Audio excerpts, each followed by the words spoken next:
Today we will bring the topic to you all about the mining industry in Indonesia, and we'll focus on planning, operating, and sustaining solid operations.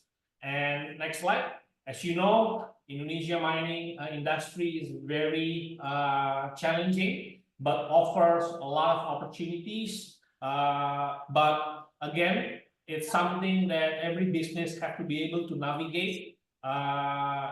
In almost every sector, there will be challenges, but of course, we need to be able to mitigate every risk so we can focus on what is the advantage of the industry and the advantage of the company that we trying to navigate. Especially in the mining sector, here's a little bit glance about the opportunities in the Indonesia coal mining. I would like to start with the commodities of coal, which is Indonesia has abundant resources of coal. And as you know, the indicators is showing that the sector is still on the rise, despite many pushback, probably if you heard about renewables, but the sector still offers a lot of significant growth in the years to come.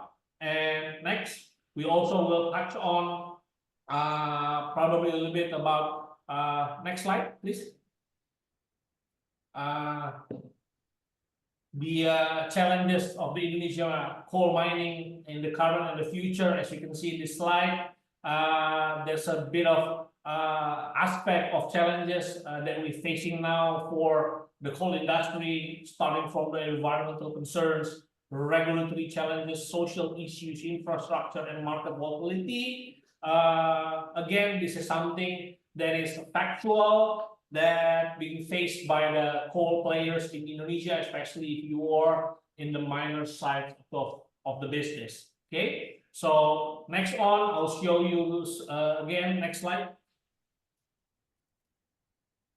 The opportunities like in other commodities side of coal, also there's a gold, yeah, and again, it shows that the numbers is still very, very significant, offering opportunities for a lot of stakeholders in the industry. Yeah, the market price of gold, the production growth, and the regulatory environment and government support on the opportunity itself. As you can see in this slide, I'm not going to touch on very detail, but this slide will be available for you guys if you want to have it by contacting our admin. And next slide. The opportunities and the challenges, of course, also exist for the gold commodities.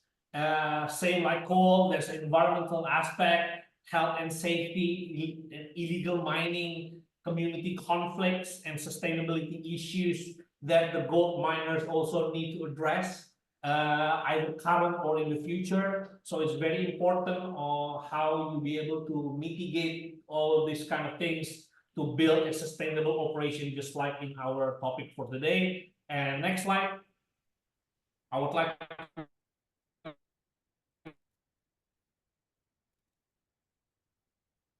to show you the nickel industries. The aspect, of course, the numbers is still offering a very significant potential growth. Yeah, we see the smelter capacity in Indonesia right now, and also the market price and the compound annual growth rate of the industry itself, all the way to the global supply and market demand. You guys not already be very familiar now with the EV industries, which is much of that depending on the nickel industry as well. So same, next slide, please. In the nickel industries, there are challenges as well, either current and in the future, but the aspect will be probably health and safety, investment risk, sustainability issues, regulatory compliance, and all the way to the market volatility. So this all aspect is something that all businessmen in the industries of nickel also need to consider when they try to build up their operation. And today, of course, the reason we put up this topic is because Ben, having a lot of experience and having a lot of insights, about all of these topics, about how to build, if you are about to build your business or already in the business and would like to kind of like know how to increase your operation stability and sustainability. That's why we invite Ben into this topic to give and share a little bit of his insight.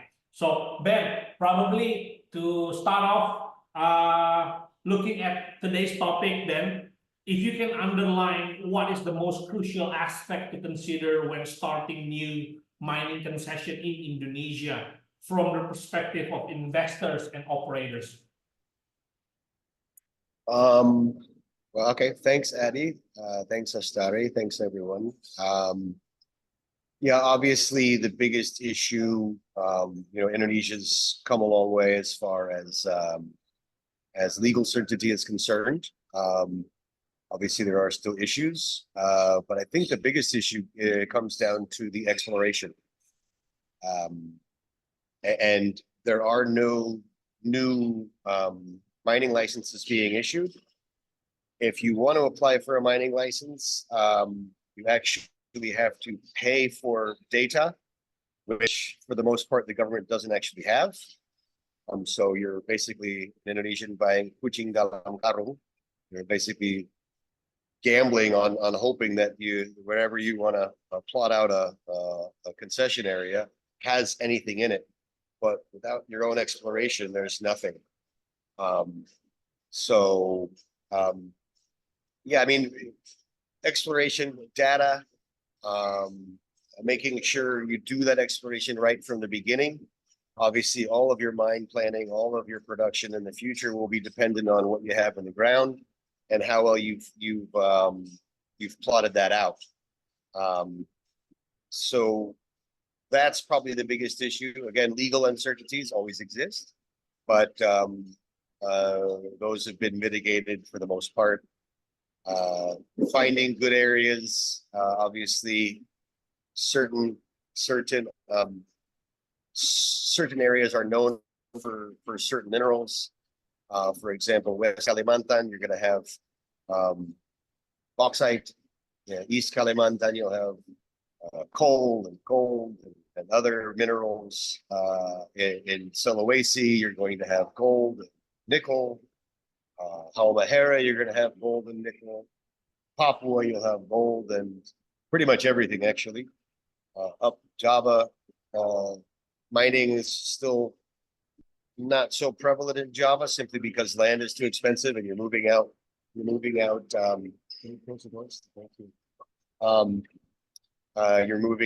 to too many people to start a mining area. Sumatra is still massive opportunity. So basically hiring good consultants, getting good lawyers. And I mean, if you want to start something new, I would probably recommend against that. But buying existing assets, again, making sure that your due diligence is airtight. Okay, Ben, since you mentioned about buying an existing operation, Yeah. means that the permit is already being issued sometimes in the past, but what is from your experience, personal experience, if you try to buy an existing operation, what will be the 3 top lists of dot point that you would like to check mark before you actually committing into that existing operation? Legal status, is the current owner or owners, are they up to date on their taxes, their non-tax royalties? There are a lot of things you have to do to keep an existing mine, even when you're not in production. Land rent, dead rent, there's about 10 other fees you have just to keep the license active. That's 1. 2, verification of the drilling data, if there is any. And that is the main key, and obviously having the financial capacity to continue exploration, put the mine plan together, and then take the asset into production in that order. Oh, sorry. And also your infrastructure. How close are you to either a river or a port or processing facility, depending on which mineral you're mining. I would say those are my top four. Okay, thank you for that one, Ben. And in terms of a regulatory aspect as well, do you see any difference between trying to become compliant in some area compared to another? I mean, is it harder to do some stuff in Kalimantan compared to Sumatra or compared to Sulawesi, or you think they're all the same as long as you done the right way? Yeah, as long as you're ticking off the boxes in a correct manner. It doesn't really vary from province to province anymore because everything is now handled at the Jakarta level, at the Mines and Energy Ministry headquarters in Supomo. So that's taken out a lot of the uncertainty from a what's it called, a province to province basis. That being said, each province also has different cultural nuance, and you'll have certain provinces are easier to deal with, the local communities. Some are very open to mining companies and some are very anti-mining companies. So that province to province issue still exists, but as far as the regulation, it's all handled from headquarters now. And so they've taken out a lot of those variable risks for the most part. Thank you for that one, Ben. Okay, so let me move on to the second question number 2, Ben. So from your experience again, Ben, I will ask this because you have a very abundant experience in this sector. From experience, what is the most common mistake that mining business owners make when they're planning for their operations? Not hiring good geological and mining engineering consultants. There are plenty of great foreign and local companies that are very well qualified to give you, you're either going to go under the JORC code out of Australia or the NI 43101 out of Canada. Those and the upgraded versions of those, updated versions of those, are very detailed in understanding what your asset is, what its capabilities are, what its long-term and mid-term future growth are. That is the key, is data, data, data. Put as many holes in the ground as you can. If you come into mining thinking you're gonna do it on the cheap, get out, because you're just going to lose a lot of money and waste everyone's time. So it's a long-term game. Mining is decadal. It takes you several years to find something, drill it out, scope it out, make the planning, get everything in place, and then you start operating. And you're going to want to run that mine for sometimes 10, 20, 30 years. So if you think that you're just going to get in and jork up a property and then try and flip it to someone, that game doesn't exist anymore in Indonesia. The government wants to make sure that if you get a concession, whether new or buying an existing, that you have the technical and financial capacity to develop that. It does no one any good if you're just going to sit on an asset and try and flog it off to someone without any development. So be prepared to spend a lot of money and be prepared to be in it for the long haul.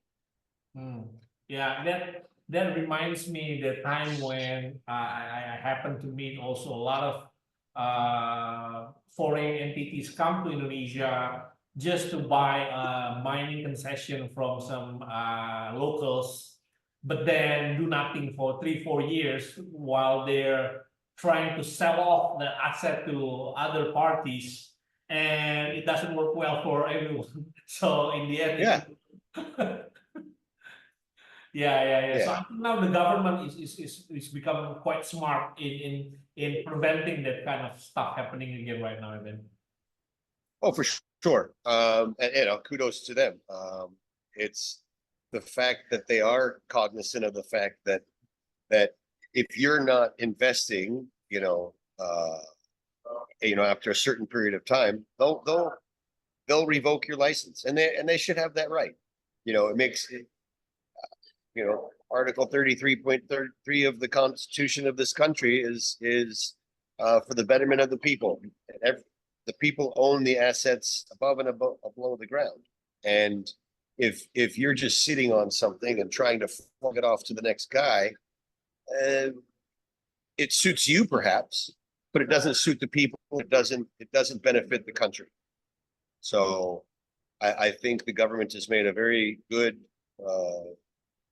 strong case in that if you're not developing and you're not investing to develop the asset, they will and they should be able to take that license back from those people who weren't operating legitimately. Yeah, agree, totally agree. And I will underline your sentence today that if you are in this game for a short term, then get out, because it's obviously you need to be able to sit on it and run and develop the mind for like decades. It's a decades game, and Yeah. I agree with that. Yeah. So Yeah. everyone out there, if you're hearing this, if you come into the mining business trying to gain in the short term, you might reconsider your plans. Yeah. Well, that's the thing. Most people who are in the industry, they know this. I'm not, you know, I'm preaching to the choir basically. But it is strange. We still get these people. They want to come in and they'll ask for my advice. How do I do this? How do I do that? Well, not the way you're doing it. You know, if you're trying to do a quick hit and run and you've got, some, Mr. Bob out in, Kalimantan trying to sell you an asset and you think you're going to buy it, put some holes in the ground, proof something up and then flog it. You may be successful, but I wouldn't bet in your favor. you know, and again, I've been a big supporter of the government doing this.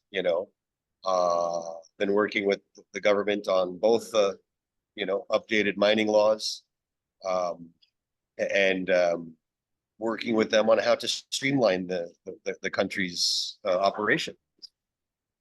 And I from what I understand, the incoming president, Prabowo, he understands mining. His family is in the mining business. He's in the mining business.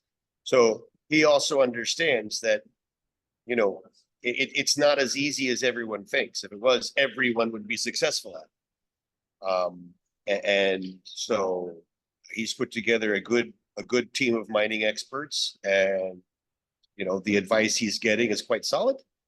Trying to level the playing field. Foreign investment has dropped off significantly in the mining sector, simply due to the divestment regulations. As I mentioned, this is a decadal business. I don't want to put, let's just take a number, $100 million to develop something, and then I have to sell it after, I have to be a minority ownership in within 10 years. That disincentivizes foreign investment. And the local investment side, the amount that they charge for what's called the KDI, right? The data, the information compensation that the government is asking for is quite ludicrous. Many companies in Indonesia are risk averse to putting any money out for something that's not 100% guaranteed. And, whether it's local or foreign, to buy data that the government really doesn't have much information on, is disincentivizing investment. We're trying to propose, hey, if I think I have something, let me plot it out. Let me put up a guarantee. Let me bring in my drill rigs. Let me do my drilling. But if I find something, it's mine. I don't want to then give my data back to the government and compete with a bunch of people to tender out what I've spent my risk capital on finding. It's kind of common sense at the end of the day. Yeah, agree with that. Yeah. Today, I will show you one of the module, which is very related to the discussion that we have with Ben Lawson just earlier. And this module is about risk management. So can you show it, Astari?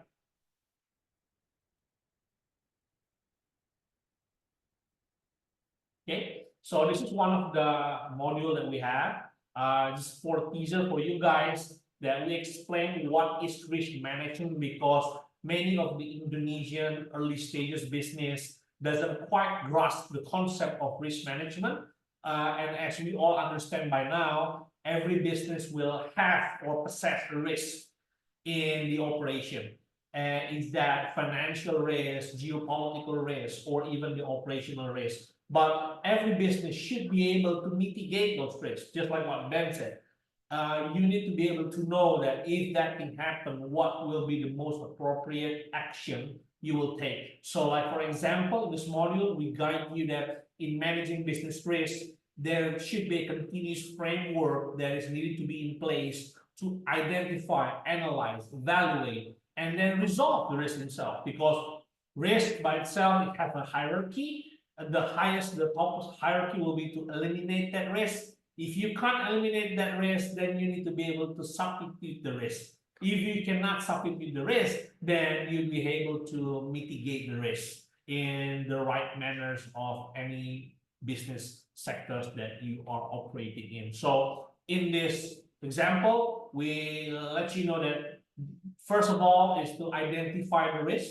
There's this process to identify what risks that are in your line of business. And after you be able to identify those risks, then you'll be able to analyze do the assessment and categorize that risk and identify what will be the impact on each of that risk to your business model. And after you be able to do that, you need to be able to evaluate that that risk. And in that evaluation process is to determine what will be the most crucial step before making any further step to take action to either to reduce, to mitigate, or eliminate the risk.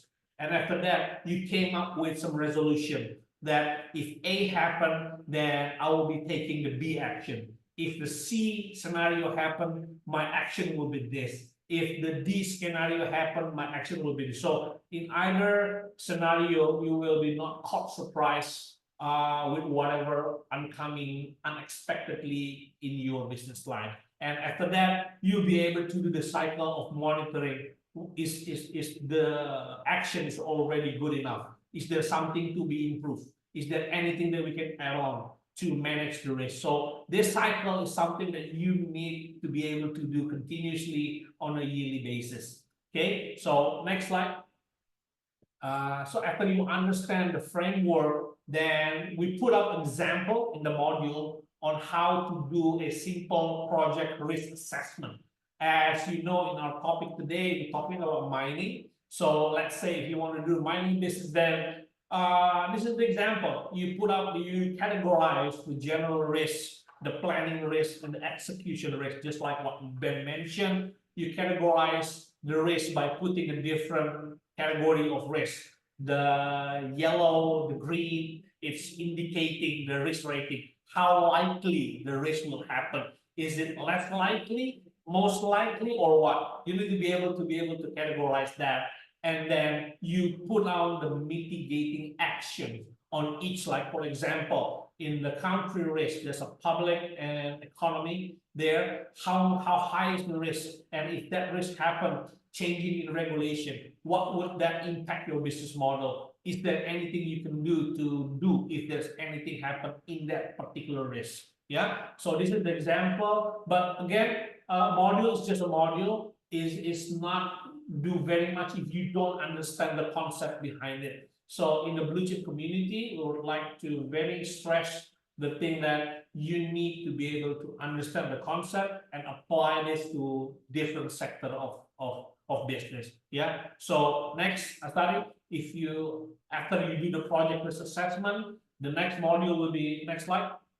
And you put on the more thorough assessment. Yeah. Like every company, the healthy company have to be able to do this. You need to be able to show to the board, to the management, what will be the project name that about to be done. For this instance, we put example like you trying to establish new branch office, and what will be the summary of the strategy that the team already proposed. But then you need to be able to put, there's a risk in establishing new branch office. What will be the issue or the risk? Yeah, put it out there, and then the board, the management need to know what is your mitigation plan if that risk happen. In this scenario, we put out an example as well. What is the mitigation of the risk of putting out establishing new branch office, which is the risk assessment that, for example, we found a communication issue and working culture. But the mitigation, if that thing happen, is we ensure implementation of communicating SOP with supporting technology and ensuring corporate regulation and terms well established. And we show what is the risk profile, medium, high, or low, meaning that this is likely to happen, less likely, or most likely to happen. Yeah, and then always there should be a project owner in every organization that wanted to do project.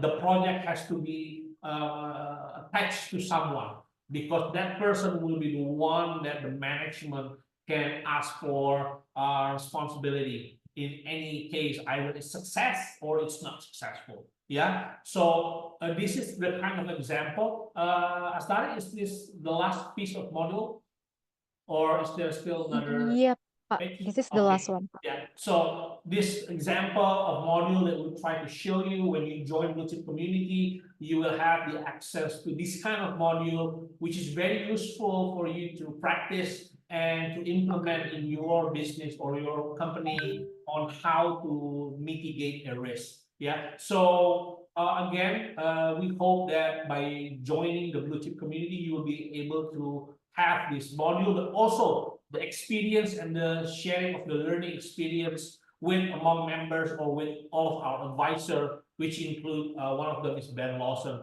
if you are in the mining sector.